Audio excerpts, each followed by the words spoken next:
Hey Alex, today I want to share how I modify my frogs. I haven't seen anybody do what I do quite to the frogs, so I want to show you what I do. And the frogs I use are from Booyah. This is I think this is the Pad Crusher Junior. Um, what I do is just like everybody else. I trim the legs just a tiny bit. I'll lift up the hooks on my frogs, and the other thing I haven't seen anybody do it is I'll use the white one. I'll add a rattle inside, so I don't know, so they rattle. And how I use them is I throw them in heavy cover, real heavy cover. We can barely even see the water. So with this one, I'll just throw it on the cover and I'll just slowly pop it. And where there is not a lot of mats or grass, where there's just a little bit of water that's sticking out from the grass, I'll use the Booyah popper frog.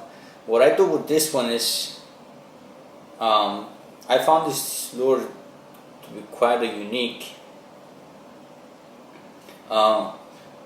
Even though it's a popping frog, what I do with it is I'll do walk the dog, and when you're doing the walking the dog style action, and also every time it turns left or right, it also pops. So it attracts a lot more fish that way. And the other top water, it's not a frog, but it's from Live Target. It's the bluegill or sunfish pattern. The reason I bought this one is simply because the way the hooks are positioned.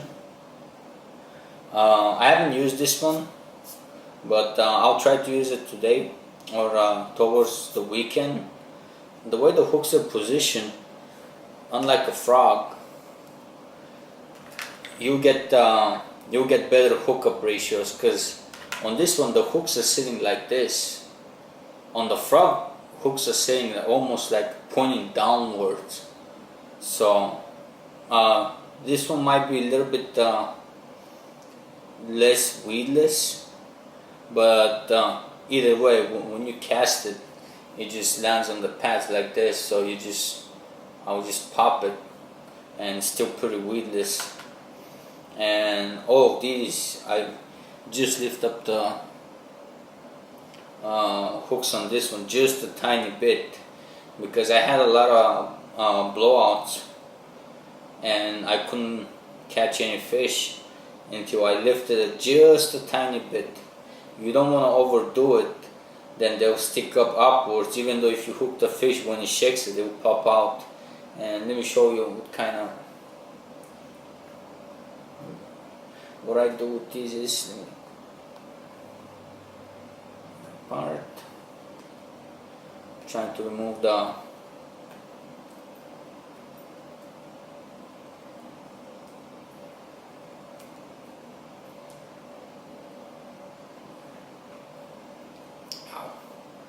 it's in there good. I didn't even use any super glue to hold it down.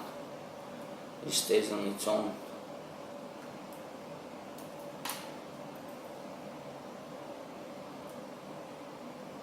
Okay. This is the rattle from a jig, I believe. One of the swim jigs that I had. I don't know, I believe so. It was from a swim jig that I broke or whatever. So all the Booyahs have a little hole. I guess it's meant to discharge the water when it fills up with water, but I never had a problem my frog sinking down. So what you want to do is get it a little bit wet and just stick it in there. I know it kind of sounded dirty, and make sure you have the hooks like this, and then later on what you do is just flip it.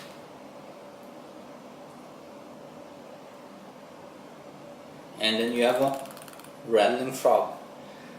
Give it a try. Let's see how it's gonna work out for you guys. For me, I guess it worked out pretty well. I started getting more bites on the white frog than I had a green one, but I don't know what I did with it. But either way, when it's sunny, I'll try to throw the white one, but the junior, the black one, it works pretty much all the time. I get more strikes on the black one than any other color, and I haven't used this one because it's a little bit expensive. I believe I pay close to $13 plus tax for this one. These are for $7, and I like Booyah products. They're pretty decent, and they're cheap and have a good quality on them. So if you guys enjoy the video, like and subscribe if you already haven't, and see you guys on the next one. Hey guys, welcome to my channel. And I just got a fish on a frog. I would say about 1 pound bass, and about, shit, oh, the fish is still right there, and he's got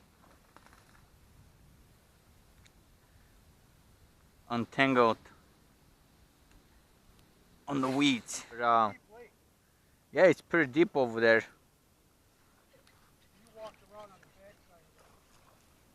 There we go.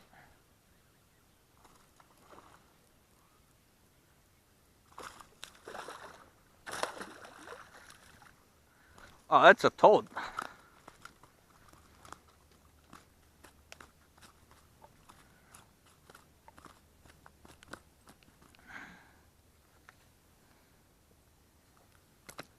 Nice fish.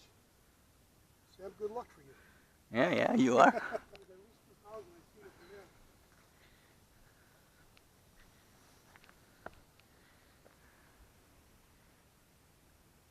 Yeah, it's a beautiful bass.